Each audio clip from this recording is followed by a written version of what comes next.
Bonjour à tous. Alors le sujet de la vidéo d'aujourd'hui c'est comment bien prier. Alors je vais partir d'une hypothèse comme ça, d'un principe de base qui serait qu'on doit prier au moins 2 fois par jour, matin et soir. Justement l'autre jour j'écoutais un scientifique qui parlait de nos habitudes qu'on a le matin et le soir. Alors ce scientifique il disait que notre cerveau il produit plusieurs types d'ondes cérébrales.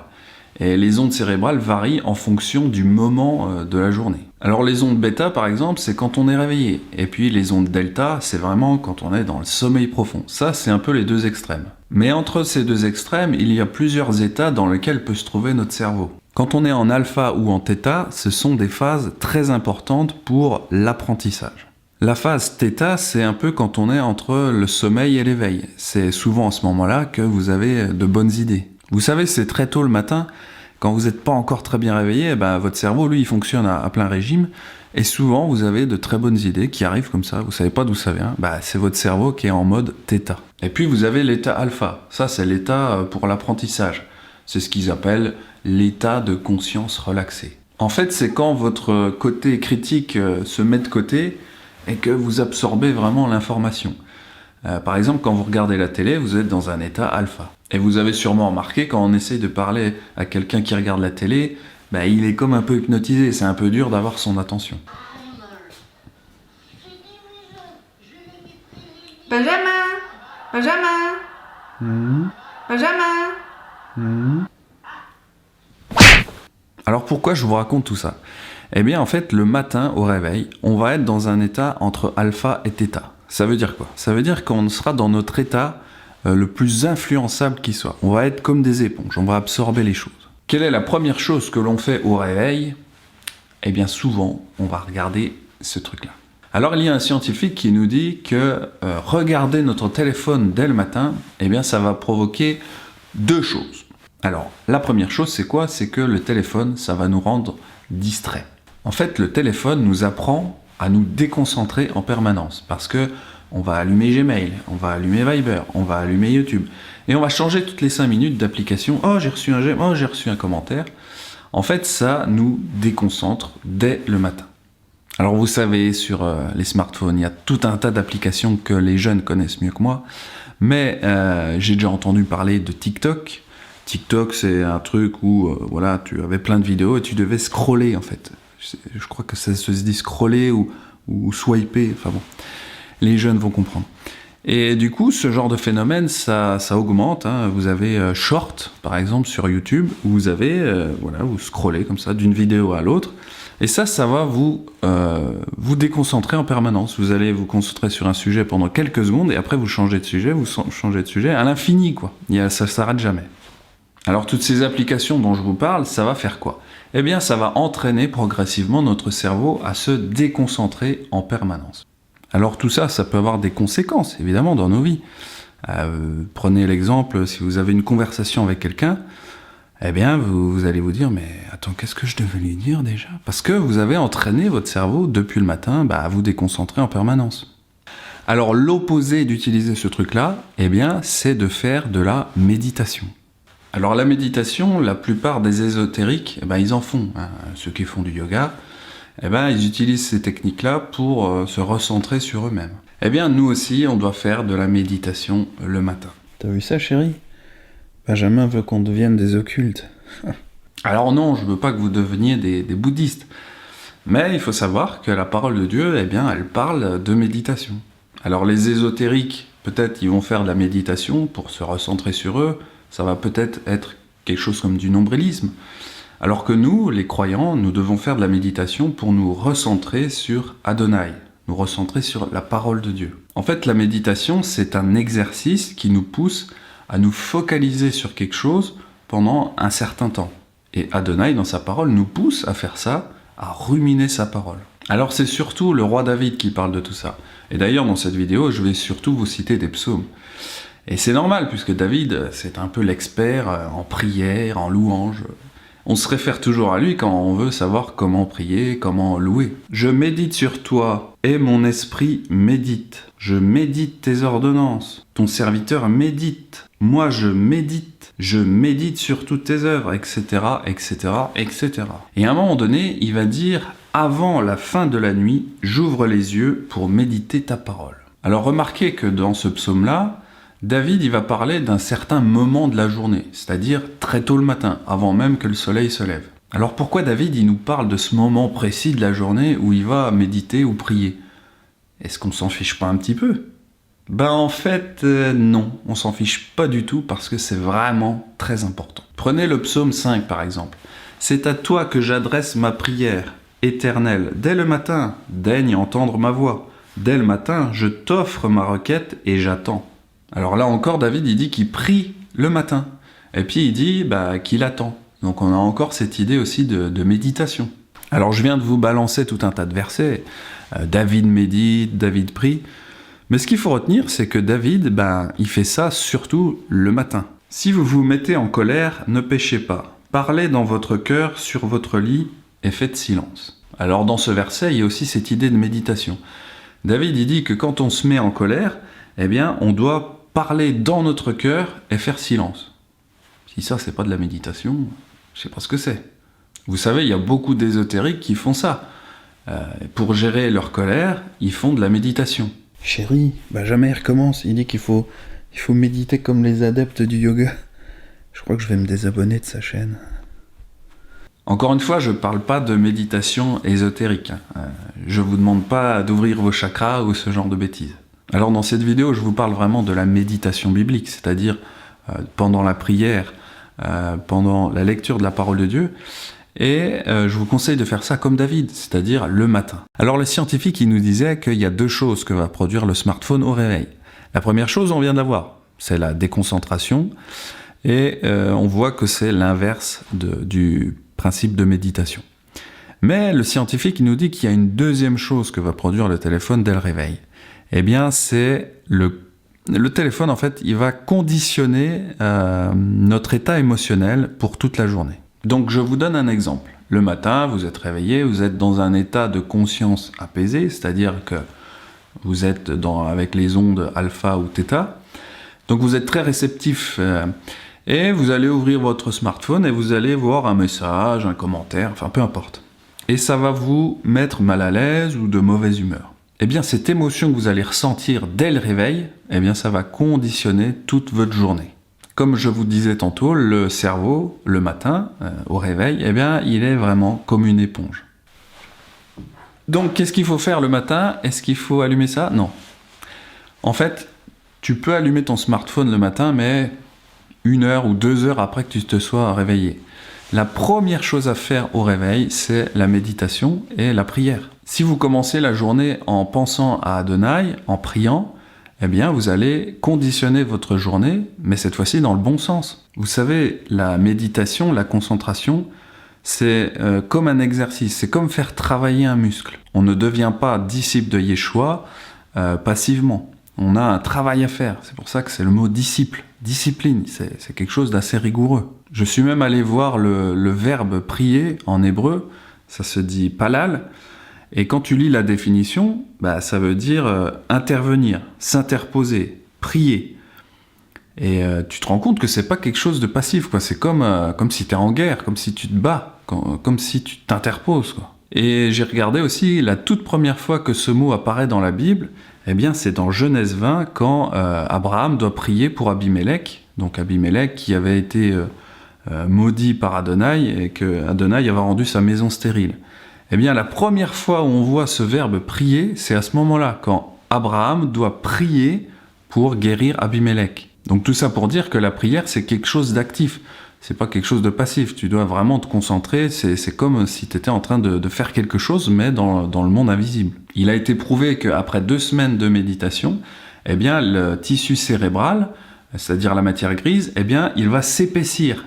Donc quand on dit muscler son cerveau, c'est pas juste une image, il y a vraiment des transformations physiques qui apparaissent dans le cerveau.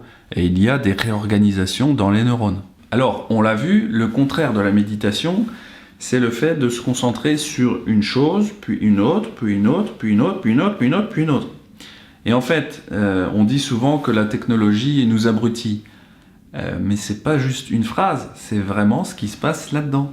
Vous savez, aujourd'hui, les scientifiques, ils connaissent très bien notre cerveau avec tout un tas de recherches. Et forcément, ces recherches, bien, il y a des gens qui les utilisent, mais pas forcément pour faire le bien. Alors, vous connaissez probablement le système de récompense du cerveau qui fonctionne avec la dopamine.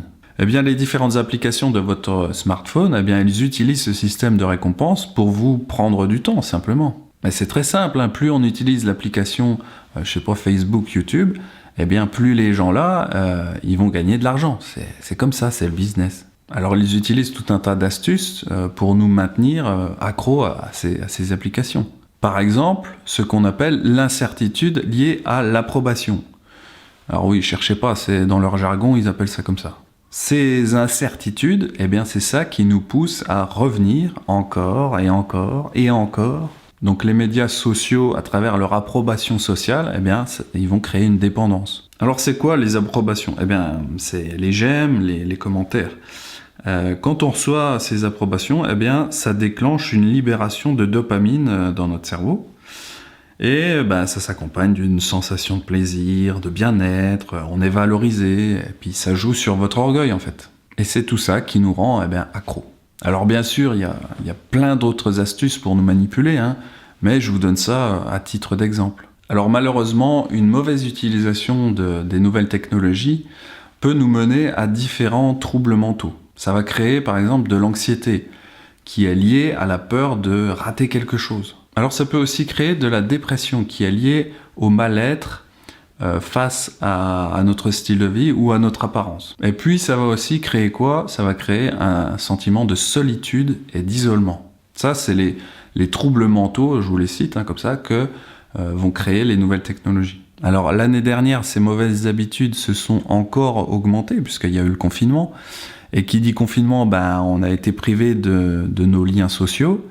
Et donc, qu'est-ce qu'on a fait ? On s'est rué justement vers les réseaux sociaux virtuels. Et finalement, on s'est encore plus enfermé dans ce sentiment de solitude et d'isolement. C'est quand même paradoxal que les réseaux sociaux, finalement, qui sont censés créer de la communion, du rapprochement, ça va créer des troubles mentaux comme la solitude ou la sensation d'isolement. Et le pire, c'est que c'est comme un cercle vicieux, parce que plus tu vas utiliser les réseaux sociaux virtuels, plus tu vas te sentir seul, et plus tu vas être poussé à les utiliser, du coup, ça s'arrête jamais, en fait. Alors évidemment, les nouvelles technologies, c'est pas que négatif, hein, il y a aussi de très bonnes choses.